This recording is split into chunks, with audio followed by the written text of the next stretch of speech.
So what are your overall opinions on climate change? Like, is it real? Climate change isn't a real thing. It's been proven by many different climate scientists, but people still say it's not real, which doesn't make sense.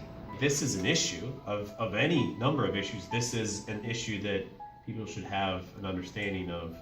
For one thing, I'm old enough to see changes in recent years that match what the scientists were predicting before it started happening. The things that the scientists were saying were going to happen back in the 70s, 80s, and 90s are now all coming true as the emissions have built up and there's been unchecked pollution and everything else. It really is happening just the way they said it was. So you believe that humans have impacted or Yes. accelerated climate change? Definitely. The Industrial Revolution has led to increased amount of carbon dioxide, which has led to an increased amount of heat being trapped in our atmosphere, warming of the atmosphere, the warming of the oceans, and so it's not really debatable. Because there is a lot of money in the production of fossil fuels, and if we went to renewable resources, we would lose some of that income. Like it or not, our political specter is very polarized.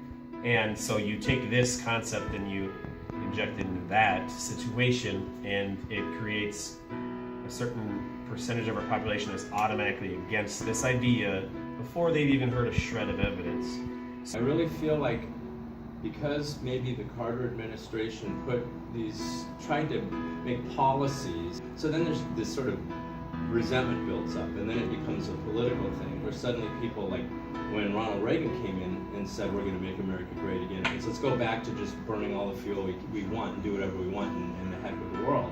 And so it became a little more political at that point. The scientific community has the understanding that this is happening, and civilization possesses a lot of the things that we can use to do something about it. What we lack is the willingness to do so. And that divide has just sort of remained. It's like when I look back to my friends from that point on, there were those that went on to just sort of pursue the professional life, become consumers, and with or without much of a conscience. And then a whole other group of friends that sort of dropped out and stayed dropped out. Like I still have friends that I've known forever that don't drive because they don't want to pollute. They take public transportation, they walk, they bike. And those people, of course, are marginalized now. I'm in a class called AP Environmental Science, and we learn about the effect that humans are having on the environment. It's hard for me to think back to those days where it was a topic, but it wasn't like, I didn't remember it feeling like such a political thing the way I do now. It was just something that they talked about factually, that this is what's happening, and here's why.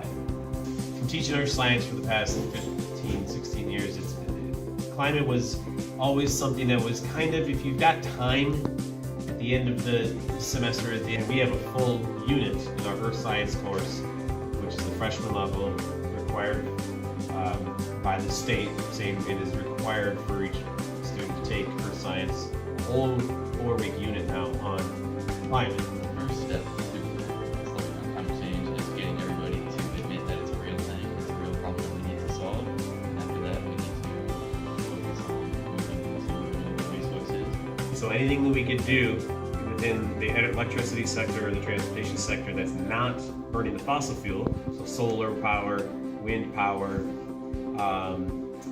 electric vehicles, looking for ways to cooperate more fully with other countries, because this is not just a United States problem, even though we emit so much carbon dioxide, it's a global problem.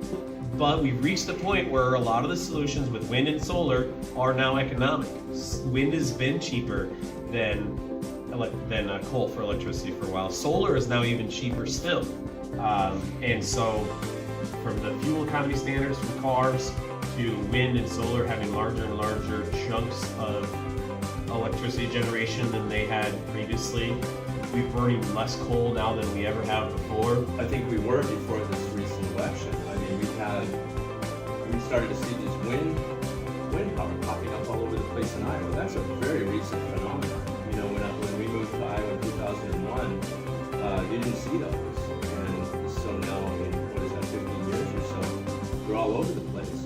But part of that the research and the funding that goes into getting those programs going came from the federal government to try to explore these avenues of alternate fuel sources. And then now it looks like the upcoming administration is going to do. They've talked about just all of that's going to dry up because we can frack, or whatever else we can do.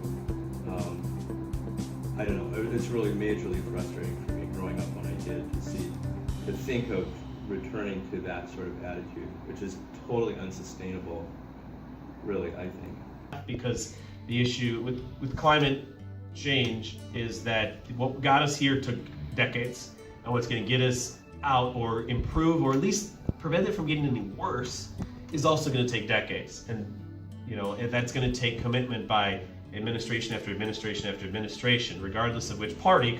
Unfortunately, that's the part that seems more unlikely. No, I don't think we're doing enough to slow down climate change. So the fact that the global warming comes in to the conversation of the globe is getting warmer, there's more energy. Climate change is that energy, excess energy, causes things to shift. We've already seen extreme temperatures in not only just within the continent of the United States, but globally. For us here in the center part of the country, we're growing crops.